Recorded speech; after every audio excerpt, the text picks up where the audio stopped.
sincerely like to apologize. So we'd like to apologize to Code Orange for being a little harsh on your album Forever. We don't hate the album. It's a pretty good album, but we've actually listened to it a few times since then, and I still listen to the song Forever like every day of my life. It's on my playlist. It's a great song. Like, but what we're really confused about is Adventures. Mm-hmm. Oh yeah. He's a swan.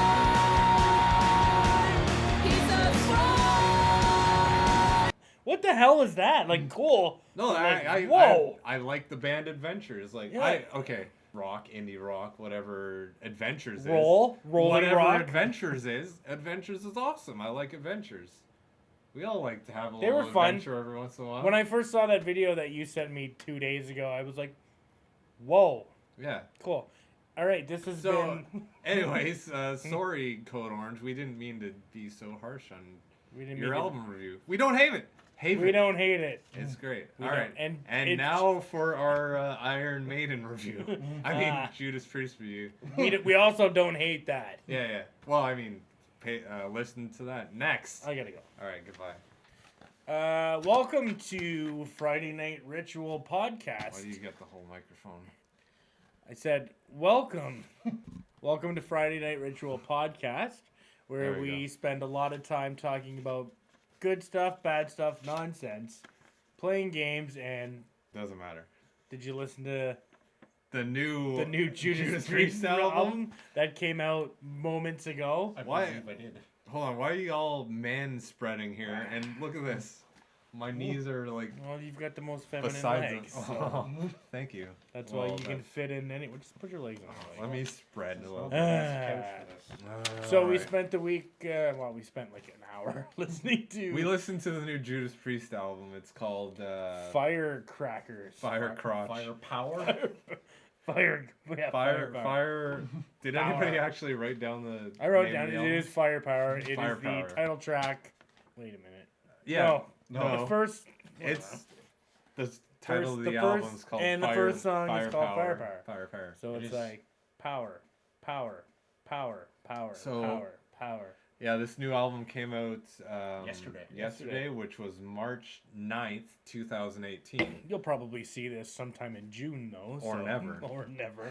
That does make sense. So what'd you guys think? All right, well, okay. I got a couple questions to just start off this review of the album. Already. So this is an album review, I guess we're doing here. Album review. Here's the question. Are the members of Judas Priest, are they all original members?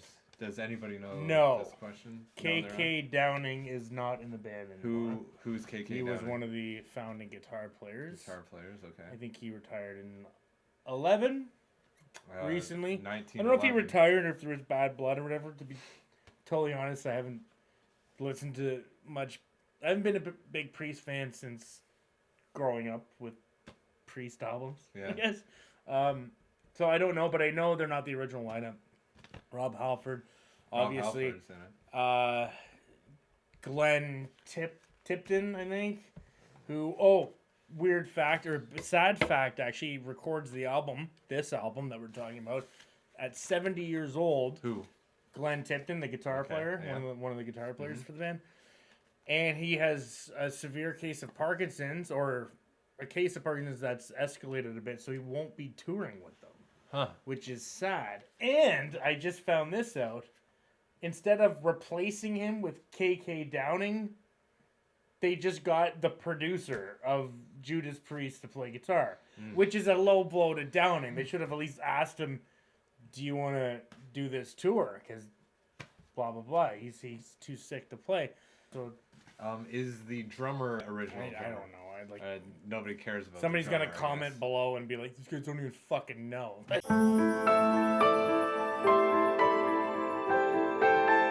Yeah. Well, see, I like Judas Priest. I've never been a hardcore listener of Judas Priest. I think I'm in the same boat. Yeah, I love their old. Sad Wings of Destiny, Living After Midnight. You got another thing coming. Sad Wings of Destiny. British Steel. Screaming for Vengeance. Painkiller. Okay. Breaking the Law. Screaming for Vengeance. Before Painkiller. British Steel. British guess. Steel, 1980. I guess. Sad Wings of Destiny, Living After Midnight, Okay. Breaking the Law. When did they come out?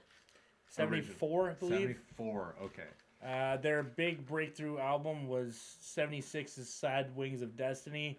Amazing album. It was like before metal was even a thing. Mm-hmm. It was just very cool, heavy riffs, Deep Purple style, Black Sabbath style.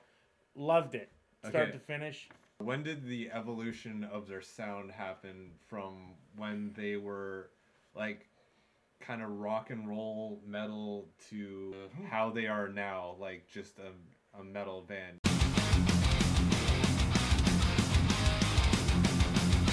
You know, like back in the day, they had that echo snare, the 80s, breaking the law, breaking the law, breaking the law, and the party rock. I would say Screaming for Vengeance. That's when You Got Another Thing Coming came out. Oh, yes. And that was kind of like grabbed them and threw them into another the direction. Metal ring, I guess. But, so what year was that around? I'm just trying to figure out the timeline of when they I don't know, hopped over to late 80s, I guess, because British Steel was 1980 and Screaming for Vengeance was 82, maybe. Maybe it was 82. Well, scene, 80s was back when the whole Iron Maiden scene and Judas Priest, the whole European metal scene started to take off. And it was only when they twisted a little poppy that I think they made it. Like, if you listen to Sad Wings of Destiny 1976, it was just like a heavy, heavy rock album, but it kind of slipped through the cracks to the mainstream listener. And then I guess British Steel would have been their biggest thing. And like in the 90s, they got kind of a little bit cheeseballish. Painkillers came out and Turbo Lover and all that stuff. Yeah. And it was a bit cheesy. I still liked it. It was just not... Anyways. They've had like 6 albums since 1995, and I haven't listened to any one. I had to get into the history of Judas Priest because I don't know too much. I love Rob Halford. He's an inspiration for a lot of people. He's been through a lot of shit. He's lost a lot of fans, Great and he's guy. gained a lot of fans. Firepower!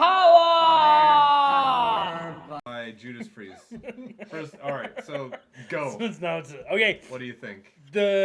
It starts off very fast-paced intro, just what you would want, kind of pop riffy, but still metally, I guess. Got that 80s vibe. Look to at it. this list that he wrote Oh, here. yeah. I was fuck, very this guy- thorough. This guy wrote a fucking show novel. them the list here, bro. Look at this. No. Look at this list.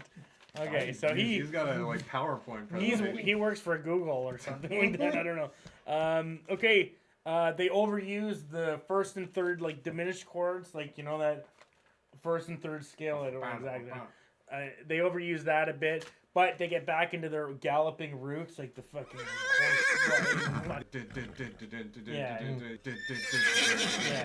You know, I think of Iron Maiden. And yeah. Good opening track. Nothing like that really, you know, it's not like a big comeback record, I don't think, with that, but it's an opening track. I liked it. Set a really good precedence for the whole album. Like, he kind of just, okay, this is what I'm getting into. Okay. So everything's going to be compared back to this song, right? Well, and that's the thing about the opening track. It's an intro to what you're going to listen to for the next hour. It's an important track. Firepower or whatever it was called. It's good. What do you think about, Lightning Strike? Lightning Crashes Yes. by Live. Nobody thinks anything about that song. Lightning Crashes. I didn't start taking notes until the third song because I needed to figure out the first. I don't know. I kind of like the guitar solo, the two harmonized guitar. Okay, so what I put down was I do like how they keep a bit of a medieval feel, like a fantasy feel, if you will. I don't like how they layered the guitars because they're a 2-guitar band. Yeah. And like the old 80s sound was one guitar keeps the rhythm while the other starts the solo. What they're doing nowadays is both guitars keep going. They just add more layers of guitars for the solos. But as soon as the solo's done, like it's just all of a sudden gone. So there'll be like 5 guitars going on and then it where to sounds go. hollow. So they don't layer it properly, in my opinion. Like the producer had something else up his sleeves, I think. But they didn't even like reverb it or delay it into the thing. It just stops. And I'm like, what the hell was that? Like, keep one like panning, like one left guitar doing the rhythm and the right doing the solo, old school styles, right? But I don't know. I didn't like the way they layered all that shit. What song was that? Lightning Crashes by Live. All right, next song is. We don't have to go track. Oh, I track, put we one just- more thing for Lightning Strike. The solo sounded like a Christmas carol. Like Joy to the World or like did. one of those things. I'm like, what the fuck is going on? I kind of So- like the harmonized guitar. No, it was Yeah, cool. It did have It that was vibe, cool, yeah. but like it could easily be heard at church, Yeah. right? Metal church. Metal Church. Orchestra. Cut. Yeah. Evil never cries. I noticed you have something there that I agreed with. Lazy riff. Yeah. I wrote down early in the album, and I didn't expect it to continue on through the entire album. I think they're a really good band. They're great at doing what they do. Great musicians. They can play their guitars well. They can play their drums well. Rob Halford has an amazing voice. They're very good. You wrote that down. It's Yeah. very good. I wrote What? down not great. No, I just mean for that one song. Alright. I love So Priest. this is for like, and in general at this point of the album that I felt continued throughout the entire album.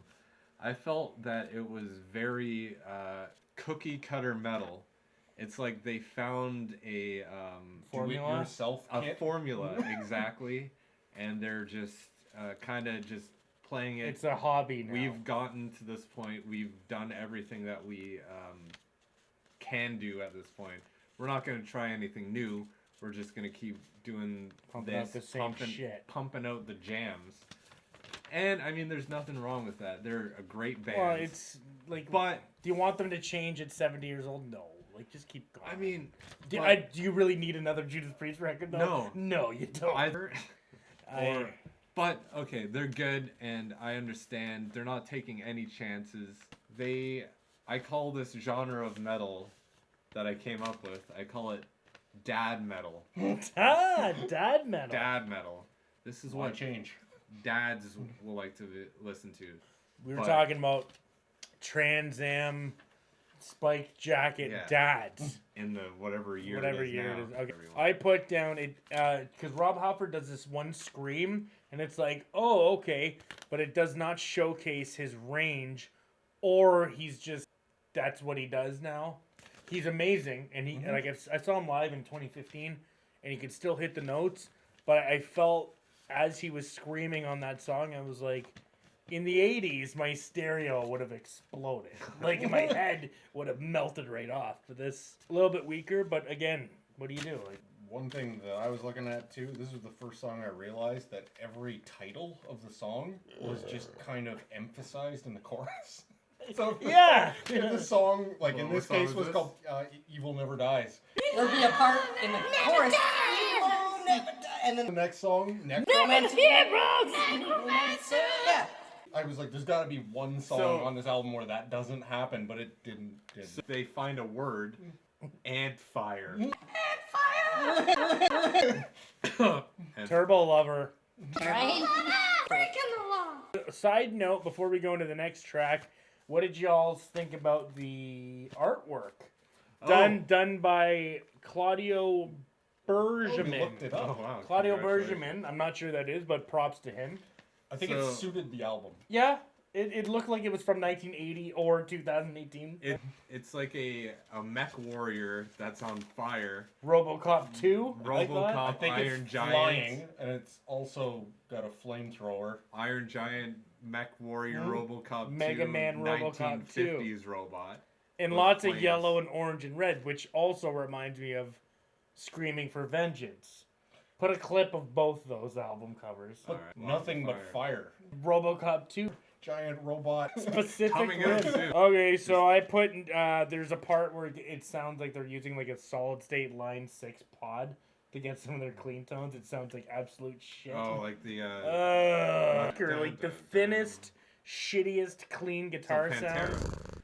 Kind of, but like it sounds like a Randall, I guess. the only The only band that's love- allowed to sound thin is Pantera. Yeah, I love Pantera. But that's a really weak, So much. weak guitar tone. Fucking, there's no balls to it. Dimebag, rest in peace, love you, but no balls to that tone. Get some low end in there. Oh, yeah, It's a little Dimebag. late now. Get on your game, Dimebag. Get back. Get whatever you're doing right Change your now. guitar Put tone. it down and get back on the guitar. He's dead. He's dead. Just kidding, he's alive. Song, what was your favorite song of the album? So mine was Flamethrower. It caught my attention, apparently. I did write down. That's the one that I wrote.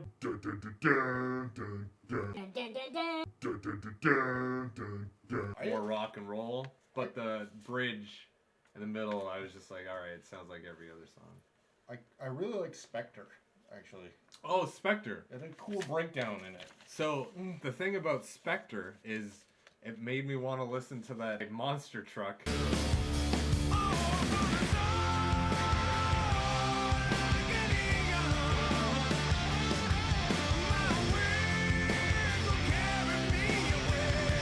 Oh, yeah. Which we did right after. Yeah, it made me want to listen to that song. I don't know why, but I just had to listen to it right after. My favorite track 12, No Surrender, and what I wrote down here. That was your favorite track? Yeah, excellent riff and note selection, so they got out of their typical They selected good notes for that song. classic lyrics. Rob Halford does a good background scream. There's a great positive energy vibe in that solo. I actually wrote down tasteful solo. Yeah, On, it on No kept you going. Surrender, yeah. And yours was what? Fire thrower. Flamethrower, and yours was Spectre. Spectre. Okay, well, 3 different results. That's Which good. were all songs near the end of the album. Right, which- but that's good though. Like the three of us, none of us picked like the obvious ones or whatever. Right, that's good. So obviously, it wasn't that bad of an album. I got some side notes here. I'll say it first because it's right at the tip of my brain. I got one at the tip of my. It could be a touch better with a hint of evil just peppered in there. Pepper of evil there. Victim of Changes, in my opinion, is their best song ever. And that riff, You're it's a right. bit of You're right. evil riff, but the lyrics aren't anything to really like grab you by the devil, right? Well, none of the lyrics in this album were either. Right. I mean, I didn't they hear were any kind of lyrics. formulaic. Like Living After Midnight, that's a really sad song about him not being able to be himself till everybody else was in bed because he was hiding his. Apparently, he was hiding his gay identity back then. That song, Living After Midnight, was about him not willing to be himself till after midnight when he'd go to the clubs and stuff, and everybody else was in bed. I don't know if that's true or not, but either way, that's an interesting fact, and it's actually a really sad lyric. But they've never been an evil band, right? Like Yeah, see, the thing about that is they were playing that type of music, Living After Midnight, up until a certain point. 82. And Well, then they changed to this metal.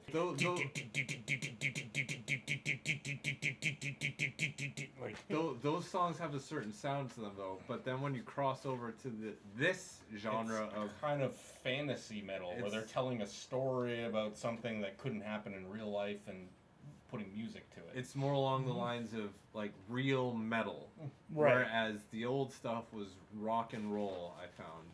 But also, it was also rock and roll at a time when heavy metal wasn't really even established. Absolutely. Like it became thrash all of a sudden in like when Metallica and all that stuff. Yeah. The European side, I don't really know if we, our neck of the woods is fortunate to watch that progression as close as we should have, right? Because we kind of went thrash in North America, which I don't agree with whatsoever, just for the record. Oh, I didn't mind thrash. Oh. Megadeth was great. The album reminds me of that Italian band that you showed me a while ago. The Darkest Night. Oh! Yeah. You cannot run. You cannot hide. Death You SS. can't survive the darkest night, which is kind Death of evil SS. lyrics as you were talking about. Yeah. But musically, reminds me a lot of this new. A lot of these songs remind me of a band of that Italian band, Death SS. Death SS. Italian metal. Yeah. What do you think of the album overall? It was what I expected it to be. final words on the album. I hate that they ended it in a ballad. I think we all just kind of wandered off. Yeah, for but an before hour. the ballad, they had a song that sounded like Danzig. Yes. Oh yeah. Lone Wolf. Yeah, it was cool. Danzig. Actually, riff. that's not at all how the riff went. It was I'm just something saying like Danzig that at this though. point. But I just expected something fantasy themed with like that kind of chugging 80s sound, and that's what I got. Galloping horses. Yeah. I like Judas Priest. Don't but get him wrong. Don't get me wrong. I just, you know that song. He's never gonna listen to it again. No, you know that song. I Never Want to Stop by Ozzy Osbourne. Yeah. His latest hit. You mean from, this like, song 2 years here? ago. There it is. Okay. So, it reminds me of that. So, what are you gonna give this album out of whatever? Okay, out of 10, I'll listen to it again, and 1, I'll never listen to it again. Sure. If I listen to it again, it's because there's nothing else to do, you know. I didn't dislike the album. I just It doesn't stand out. Like there's it nothing doesn't exceptional in need there. to be heard again. So, what are you gonna give it? Out of a 10? 6. Out of whatever you I'll want. say 6. 5. Okay, I'll give it 7 Rob Halfords out of 8 Bruce Dickinson. Bruce Dickinsons. There you go. So that's our 7 review out of of Firewall Fire by, Crash You by want- Lightning Crashes. by Lightning You by wanted- Live. You wanted to say something about our last review. Yeah, Mm, I wanted to say that at the beginning, but I completely forgot. I'm we're gonna- reminding you now. cut it. Yeah, okay. So I gotta we'll go cut for a that off. piss. Hold on.